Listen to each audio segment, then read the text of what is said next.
Sweater, টুপি, jacket, মানে এত ঠান্ডা লাগছে এই ঠান্ডাতেও? মানে কি অবস্থা! আমাদের সময়কার ঠান্ডা হলে কি করছিস তাহলে? হ্যাঁ, তোদের মতো বয়সে খালি গায়ে, এর থেকে বেশি ঠান্ডায় খালি গায়ে স্নান করতাম। সে তো সবাই করে। আরে খালি গায়ে পুকুরে স্নান করতাম ভোর 5টার সময়।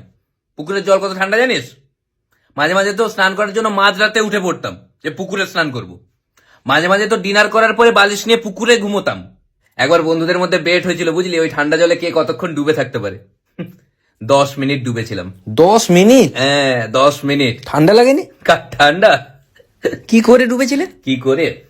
মানুষ যদি নির্ভীক সাহসী আর অজ্ঞান হয়ে যায় না, ঠান্ডা লাগে না।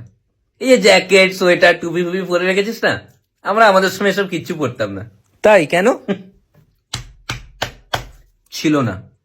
মানে আমাদের সময় যেরকম সময় ঠান্ডাতে লোক কাঁপছে, মানে কম্বল নিয়ে যথারীতি ঘুমোচ্ছে, আমি নিজের রুমের ফ্যান চালিয়ে অন্য রুমে ঘুমোতাম। একবার এরকমও বেট হয়েছিল যে খালি গায়ে বাইক চালাতে হবে 100-তে। কে চালাতে পারে? 100তে চালিয়েছো? 150-তে। 150? আরে মানে কি করে? কি করে মানে কি, গায়ের রক্ত গরম তখন। মানে আমি যখন একবার ভেবেছি 150-তে চালাবই, সে 150 মিটার পার আওয়ারই হোক না কেন। এই ঠান্ডাতে তো তোরা এরকম করছিস, এটা কোনো ঠান্ডা?